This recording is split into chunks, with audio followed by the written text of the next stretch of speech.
আজরাইলকে দেখার সাথে সাথে কিতাবের মধ্যে পাওয়া যায় গুনাহগার হয়ে যারা মৃত্যুবরণ করবে তাদের অবস্থাটা কি হবে একটু শুনে যান।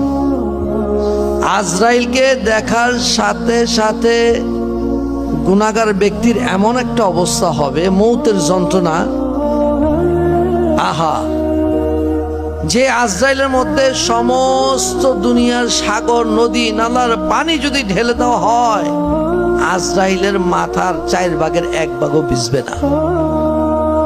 এত বড় করে তো তাকে তৈরি করা হয়েছে। আজরাইল খালি একা নয়। আপনি কি করতেছেন, কোন দিকে চলছেন, কিসের আশায় আপনি অগ্রসর হচ্ছেন, সব ফালায়া যাইতে হবে। কই আগে রওয়ানা হে কই পিছে রওয়ানা, আপনার আগে আমি, আমার আগে আপনি, এই চলে যাচ্ছে। তারপরও কি আমাদের হুঁশ হয় না? তারপরও কি আমরা সাবধান হতে পারছি না? ওই আজরাইল যখন সামনে এসে দাঁড়াবে, দাঁড়ানোর সাথে সাথে গুনাহগার ব্যক্তির প্রথম দর্শন করার সাথে সাথে তার মৌতের এমন যন্ত্রণা হবে।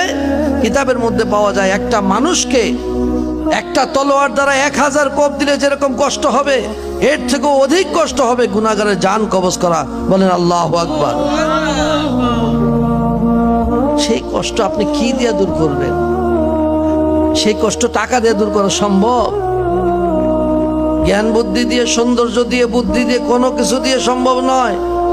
ধন দৌলত দিয়ে সম্ভব নয়। একমাত্র আল্লাহর দরবারে যারা চোখের পানির কেমন মূল্য, ফালিয়াদহাকু কালিলাউ ওয়ালিয়াবকু কাসীরা। বান্দা, কম করে হাসো, বেশি করে কাঁদো। চির হাসি যদি হাসতে চাও, এই দুনিয়া থেকে কেঁদে কেঁদে গুনাহ খাতাগুলো মাফ নিয়ে যাও। বলেন সুবহানাল্লাহ। ওই গুনাহ খাতা মাফ করানোর জন্য একমাত্র উপায় হলো চোখের পানি। যেই পানি আপনার মৌতের আযাব দূর করে দিবে, যেই পানি আপনার কবরে আযাব মাফ করে দিবে, যেই পানি আপনাকে এমনি ভাবে আল্লাহর দরবারে নেককার বান্দা হওয়ার জন্য এমনি ভাবে আল্লাহর দরবারে আল্লাহ কবুল করবেন। ওই চোখের পানিগুলো কার মহব্বতে, কার দরবারে ছাড়বেন? আল্লাহর দরবারে, আল্লাহর মহব্বতে। এমনি ভাবে গুনাহ মাফের আশায় যখন আপনি কাঁদতে পারবেন, আল্লাহ পাক ডাক দিয়ে বলবেন ফেরেশতাদেরকে, ফেরেশতারে দেখ আমার বান্দাগুলো ওই গ্রামের মধ্যে বসে, একটা বাড়ির সামনে উঠানে বসে এমনি ভাবে আমার কতগুলো বান্দা আমার আযাবকে তারা দেখে নাই, আমার দেওয়া কবরের আযাব তারা দেখে নাই, জাহান্নামের আগুন তারা দেখে নাই। তারপরে আমি আল্লাহকে তারা বিশ্বাস করে চোখের পানি ছাড়তেছে গুনাহ মাফের আশায়। তারা তো এই জিনিসগুলো দেখে নাই, শুধু শুনছে। দেখ তারা কাঁদতেছে, ফেরেশতা তোরা সাক্ষী থাক, আমি আল্লাহ এদেরকে মাফ করে দিলাম। সুবহানাল্লাহ।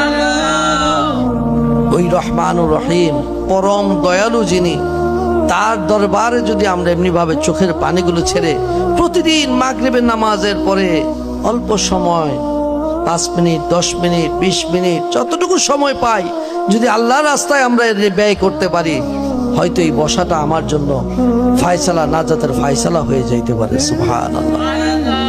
রাত্রে নিশীথে তাহাজ্জুদের নামাজ আদায় করে আল্লাহর দরবারে এমনি ভাবে কাঁদবেন, ফরিয়াদ করবেন, বেশি বেশি করে ক্ষমা চাইবেন। আল্লাহ কোন ওসিলা মাফ করে দিবে, কিভাবে দয়া করবে, কখনোই কল্পনা